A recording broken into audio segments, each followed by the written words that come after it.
The Nebraska Cornhuskers just quietly made this smart move.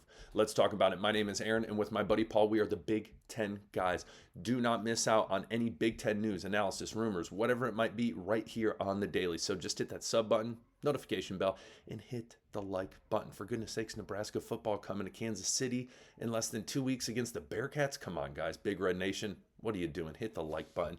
So today, what we're going to jump into some more quiet news, something that's not talked about much, but I think is very important, specifically for Nebraska football and football fans, is they handed out more single-digit numbers. Now, if you don't know the whole kind of story history behind this, Matt Rule talks about how back when he was an assistant at Temple, they used to essentially make their players earn that number one digit. You know, you don't want some guy who's lollygagging, not trying with a coveted single digit number out there when other people are busting their tails wanting that number. And so you can look at this list. You have Shavers, you have Barney, you have Wright, you have Bonner, a bunch of different guys, young and experienced, that, hey, we have a big role in this team. We have a ton of potential, and earn those numbers. You love to see it. But one in particular that I really want to focus on is sophomore wide receiver Ja'Cory Barney Jr. Now, I know a lot of you are like, duh, he's good. But I want to jump into him and specifically talk about, one, he's number 2 now, which is pretty sweet. But more specifically, the impact he can have on this offense going into this 2025 season. Now, we look last year at his freshman stats, and he did very well. Specifically, you look towards the end of the season, you look at games like Ohio State where he had 7 receptions.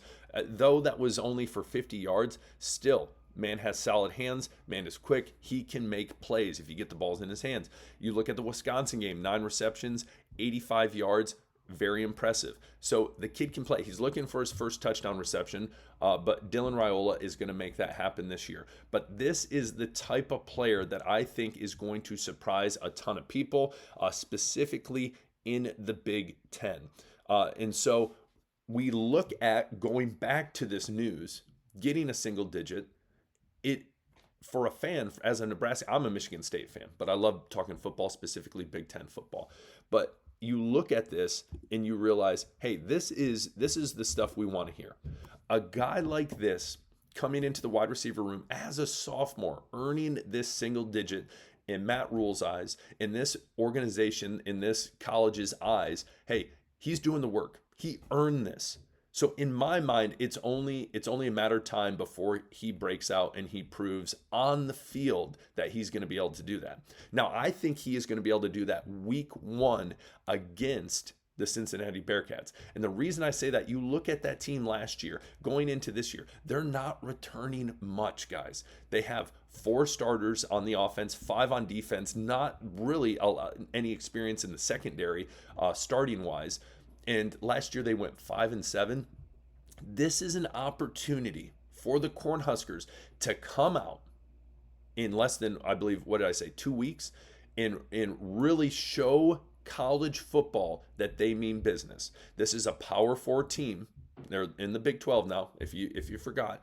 And if they can go in there and absolutely just blow the barn doors off them, and especially Barney Jr. having a coming out party where he shows everyone he means business, as well as a lot of different guys on this offense that has that potential, I think people are going to realize Nebraska is a team that needs to be dealt with. And it's not going to be easy. Again, we've looked at a bunch of different factors. Matt Rule, in his 3rd year, almost every stop, obviously besides the Panthers, collegiately every stop, his 3rd year he has really hit some impressive heights, whether that was Temple, Baylor, and now here in Nebraska. If you've watched any of our videos with myself, with Paul, usually we're together crammed in like this, which is fine. We're just 2 guys just living life, talking football, what we love. And so if you look at all these different factors, Dylan Raiola going into his sophomore year, as well as the strides they made last year that they're going to carry on to this year, we are very high on Nebraska football. So do not sleep on them. Do not sleep on Barney. So I want to comment below, of all the players on this team right now, wide receiver wise, who do you see as one of the biggest biggest threats that you think is going to surprise a lot of people in the Big Ten, in college football in general. I would love to hear from you. As well, though, as we continue, there we go. There's Ja'Cory Barney Jr., number 2, pretty sweet. But we look at this game, again, Cincinnati, Akron, Houston Christian, and then you go play Michigan at home, solid, really good. I think they should be favored in all those games. I think a lot of people are high on Michigan. If there's Michigan fans watching, again, I'm going to try to be non-biased, but again, they have a freshman quarterback, Bryce Underwood, who is a dog, who's really, really good. But again, I don't think Michigan is going to be as good as people say they are. I'm very high, as I said, on Nebraska. But we look at the betting odds for Nebraska, Cincinnati. We go back to that. We circle back to that. As of right now on FanDuel, you have Nebraska minus 6.5 spread, so essentially a touchdown, which is impressive. Over under of 52.5. Again, that's a high scoring game, and I see a lot of those points on the Nebraska side. We'll see if their defense comes to play, and that's a video we need to make in the future as well, is looking into their defense and talking about some of those guys, because again, this Nebraska team made strides last year, but again, this year, you have some tough games. There's some tough games on that schedule, but there is a big potential they can be knocking on the door of the playoff come December. So we will see. But again, Cincinnati, a touchdown favorite right now, about 2 weeks out from the game, should not be a surprise. Again, if you don't understand the odds, I'll just throw them out there. So money line, it says it's minus 230. So you have to bet $230 to win $100. For Cincinnati, it's plus 188. So if you bet $100, you win $188. That's how that works. But again, what do you think about these odds going into Kansas City playing the Bearcats? Do you think they're unrealistic? Again, I truly believe the Nebraska Cornhuskers have a huge opportunity to come out and just blow the doors off this team, off these Bearcats. Now, I will tell you, last year the Bearcats did beat Arizona State.